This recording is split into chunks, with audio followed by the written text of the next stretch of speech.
Good morning. This is Tom with the Tractor Rescue Ranch. I am in the process of getting started here with a sign that I am going to make for a friend. He's also got a YouTube channel. He's just got it started, so I thought that I might bring you along on this sign build for him and let you see how I did it. I know I've got my own sign that I did here just recently, so there's some footage of that as well, but I just kind of wanted to do this sign to help promote his YouTube channel.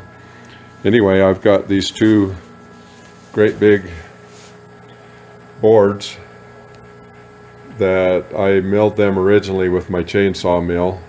They're too wide for the little band mill that I had, or that I've got, and I've done a bunch of leveling on them, and they're down to, looks like just, yeah, they're about 1 3/4 now, so they're perfect for this sign. This sign's going to be a circle, so what I'm doing right now is getting these boards cut down a little bit, and then I've got to glue them together, and then we'll cut the circle out of them after they're all glued together. These boards are beetle kill pine, come out of a big log that we took off of the forest. We can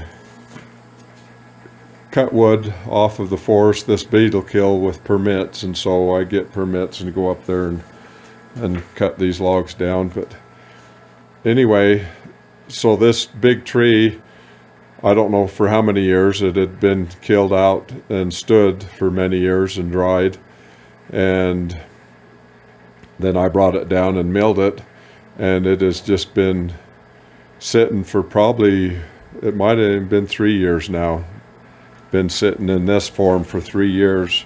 So this wood is really stable at this point. You can see quite a while ago when I was messing with this, I filled a bunch of these cracks with epoxy. So it's going to be really stable, make a really nice sign. So this is how I'm getting an absolute perfect edge to glue together. So what I've done with these, you can see the gray staining that comes in that from that virus, or not a virus, a fungus, I think, that those beetles on that beetle kill pine caused that grayish part. And so I've kind of lined all these boards up so it'll have a natural edge here and here in that color, and then the same thing here and there, it'll have a natural edge. And then you got to have a really good surface to glue against. So I just set it up on this milling machine and then just run this down that joint, and that leaves me with the perfect surface to glue against.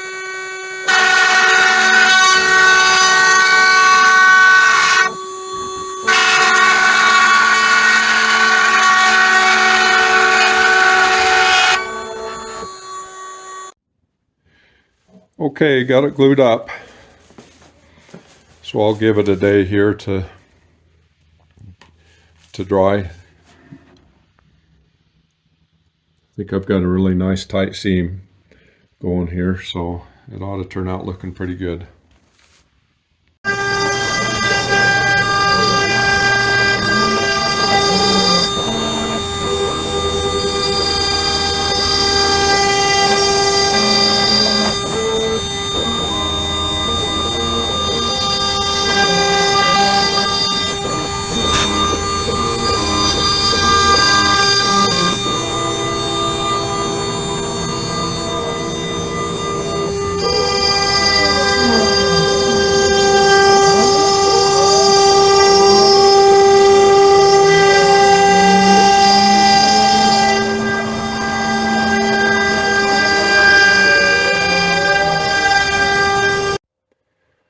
Okay, here's the next step. What I did was sealed it with clear epoxy, and then I come along and filled in all of the cutouts that the CNC machine cut out with black epoxy. And so after this dries and is cured, I'll come along and sand it down. Just sand all of this. The whole surface will be sanded down, and that'll leave the writing and everything just real nice and crisp. Nice clean writing, and then it'll go from there with another or probably 2 or 3 more coats of clear epoxy over the top of it. And that's how we do it, but it's coming along. So this is what it looks like with all the lettering blackened in and the sanding done on it.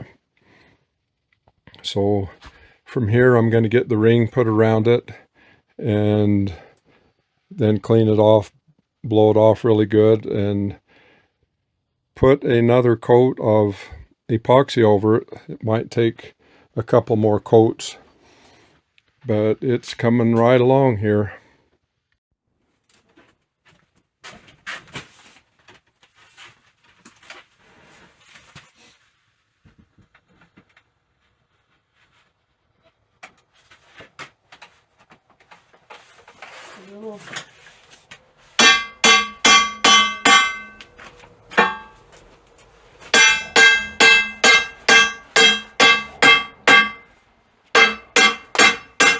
I think it's gonna work. Okay, let me back there now. This front up here is kind of down a little bit too far, but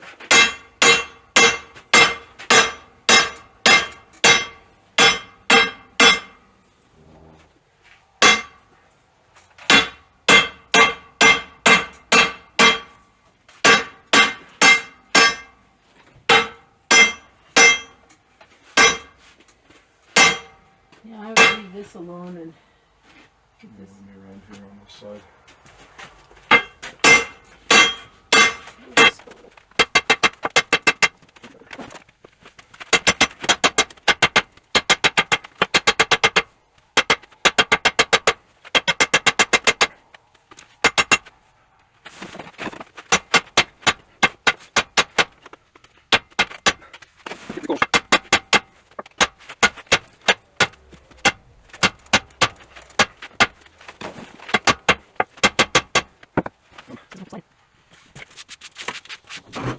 Let's come out here with it and put it on the floor.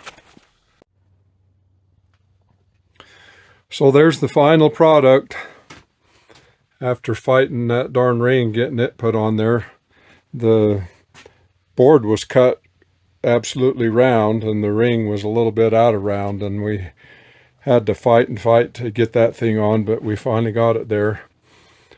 Just got my final coat of epoxy on it, so it just needs to sit and cure for a week and it'll be ready to hang on the wall.